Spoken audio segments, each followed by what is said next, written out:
Best teams in the world are here. Well, we raised the American flag for you guys today. Well, it's quite a historic day. Looks nice out there, doesn't it? Beautiful. Even you agree, right? I think so. Do you agree? No. Most of you agree. So, do you have any questions, please? Do you know the latest on the evacuations out of Israel, Mr. President? Have No. you been updated on that? No, we're having a meeting in an hour. We have a meeting downstairs in 1 hour. Yeah? Mr. President, on Iran, if regime change does happen there, if the regime falls, do you have a plan for what you think would happen I there? have a plan for everything, but we'll see what happens. Got a ways to go. They should have made the deal. I had a great deal for them. They should have made that deal. 60 days we talked about it, and in the end they decided not to do it, and now they wish they did it.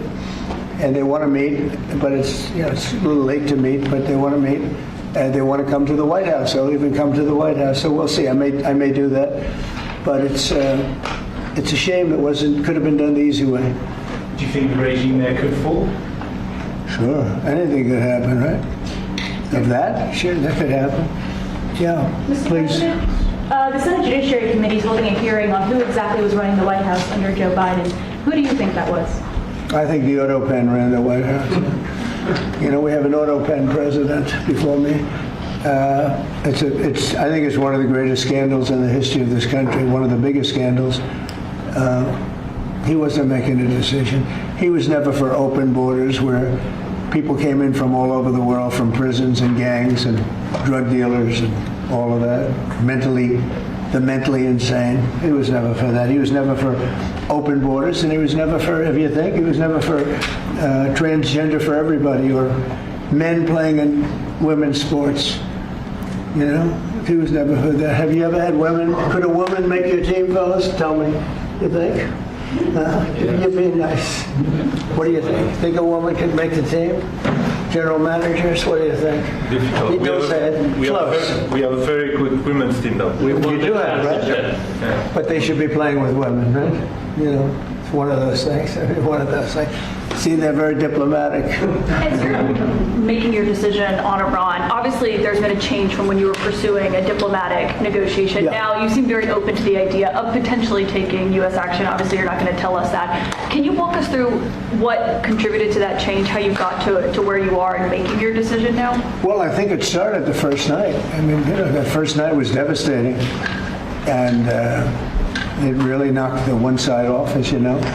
Devastating evening, day, and it pretty much proceeded that way. I have a meeting in the war room in a little while, situation room, as some people call it. So we're going to meet. We're going to see. We're in the midst of it's a terrible thing. I hate to see it. I hate to see all that death. There's so much death and destruction, but death primarily is what I hate to see. Does that mean you haven't made a decision yet on what to do?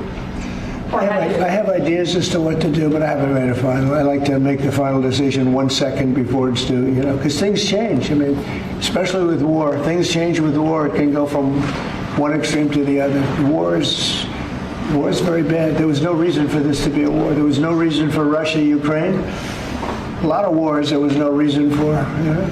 You look right up there, I don't know, see the Declaration of Independence, and I say, I wonder if the Civil War, it always seemed to me maybe that could have been solved without losing 600,000 plus people.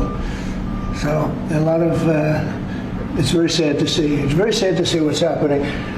But with that being said, I would say right now, Israel, from the standpoint of winning a war, is doing pretty well. Yeah, please. Mr. President, in your meeting today with the Chief of Staff of the Pakistani Army, did you talk about Iran? Did that come up? Is there anything you can share from that meeting? Yeah, well, they know Iran very well, better than most. And they're not happy about anything. It's not that they're bad with Israel. They know them both, actually, but they probably, maybe they know Iran better. But they see what's going on, and he agreed with me. The reason I had him here, I wanted to thank him for not going into the war, just ending the war. And I want to thank, as you know, Prime Minister Modi just left, just a little while ago, just left, and we're working a trade deal with India. We're working a trade deal with Pakistan. and they were both here. But I was with Modi a few weeks ago. He was here, actually. But now we speak to him, and I'm so happy. There was a deal that two smart people, plus, they had people on their staff too, but two very smart people decided not to keep going with that war. That could have been a nuclear war. Those are two nuclear powers, big ones, big nuclear powers, and they decided not. So I was honored to meet him today. And if I can speak for sir, and for anyone who may want to answer, how has the travel bans from certain countries affected fans maybe coming in for the games, or is that not a consideration? Johnny, go ahead. Yeah, no, it's not a concern for us.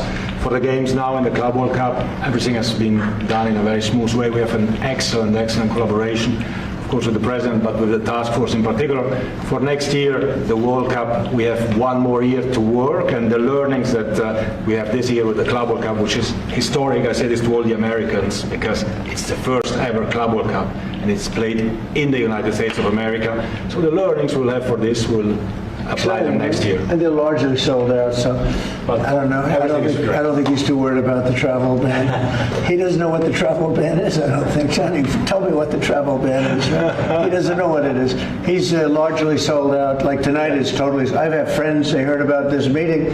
They said, can you give me tickets? I don't know if I can get tickets. He won't give them to me. We can speak. Maybe John will give them to me. Yeah, please. President, two questions, if I could. One about Iran and then one domestically. With Iran, what's your message to Americans, both here and abroad, who are not only concerned about the U.S. potentially getting involved in another conflict in the Middle East, but worry about the potential for retaliation here at home? Yeah, well, I don't want to get involved either, but I've been saying for 20 years, maybe longer, that Iran cannot have a nuclear weapon. I've been saying it for a long time.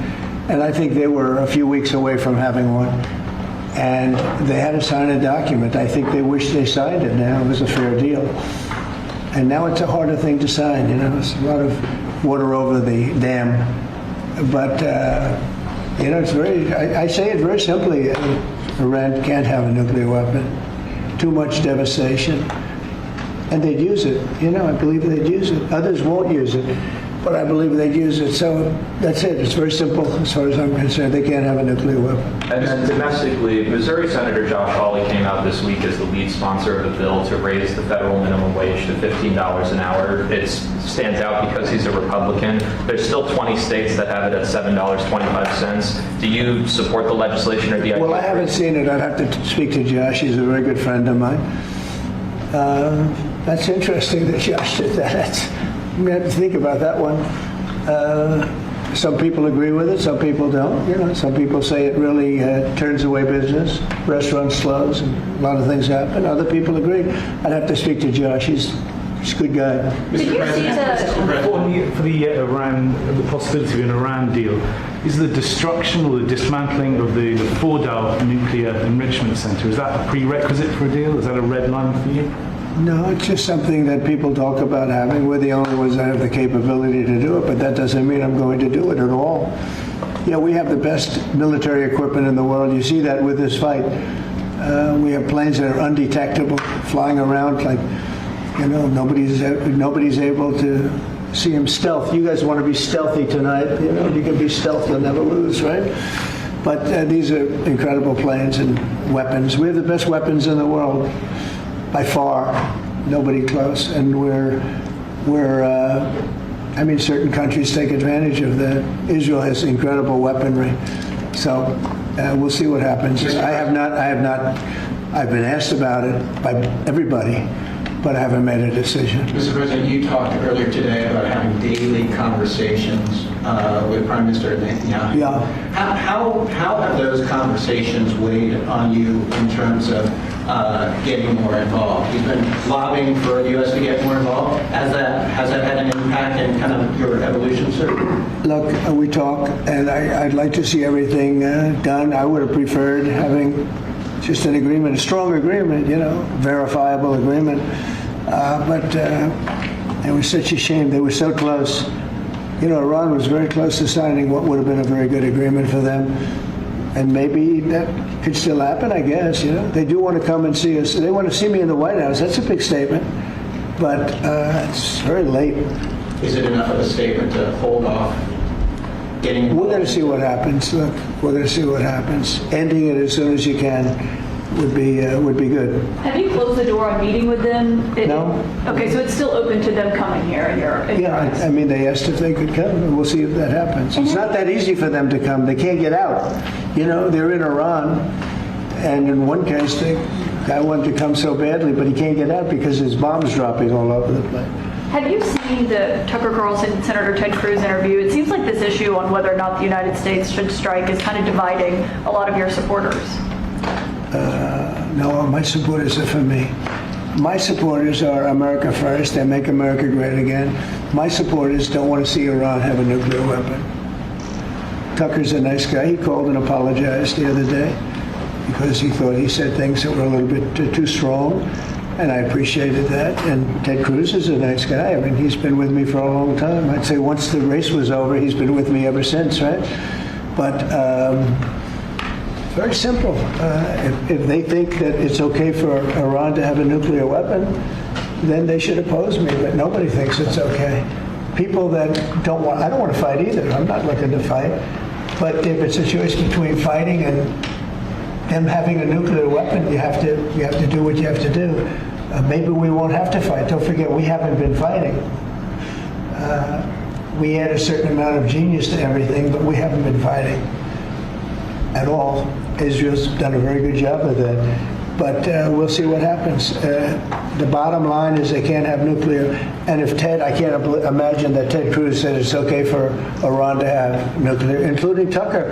I don't think Tucker says it's okay. The problem is then they get themselves into a thing. They don't want them to have nuclear, but then they say, well, we don't want to fight. Well, you're going to have to make a choice because it's possible that you're going to have to fight for them not to have nuclear. And it's interesting because I did ask Tucker, I said, well, are you okay with nuclear weapons being in the hands of Iran? And he sort of didn't like that. He didn't want to really talk, but he sort of didn't like that. And I said, well, if it's okay with you, then you and I do have a difference. But it's really not okay with him. Therefore, you may have to fight, and maybe it'll end, and maybe it'll end very quickly. But there's no way that you can allow, whether you have to fight or not, you can allow Iran to have a nuclear weapon because the entire world will blow up. I'm not going to let that happen. Mr. President, on the southern You had a border, bit of a row with President Emmanuel Macron of France the other day at the G7. It sounded No, like. he's a nice guy. Look, he said I was going back home to make a ceasefire. Not a ceasefire. We're long beyond ceasefire. And I said, why do you say that? Why would you say ceasefire? It's a bad term to use. Because a ceasefire means like everything's going swimmingly, we'll take a little time off. It's not. We're not looking for a ceasefire. We're looking for a total, complete victory. Again, you know what the victory is. No nuclear weapon. Mr. President, So I thought it was a very badly worded statement by him, and obviously I let him know that. on the southern border, you've had record low numbers for the month of May, 95 apprehensions, 0 releases, compared to that of the previous administration exactly a year ago, more than 60,000 releases. What do you attribute that success to? I like you. Who are you with? Turning Point USA, sir. Well, they're very good. Turning Point, Charlie, very good. That's what I call a good question, fellas. 1 out of 10, John. 1 out of 10, but that's a really good question. No, we had record good numbers on the border. And people are coming in, but they have to come in legally. Like some of these guys behind me, they have to come in legally. And if they come in legally, we want them. They have to say they love America, they love our country. And if they can't say that, we don't want them. Thank you very much. Very nice. Thank you very much, everybody. Thank you, press. Thank you. Thank you, guys. Thank you, guys. Thank you. Thanks. Thank you. Yes. Thank you very much.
do you have any intelligence that Iran is targeting? A lot of intelligence. That Iran is targeting any U.S. assets?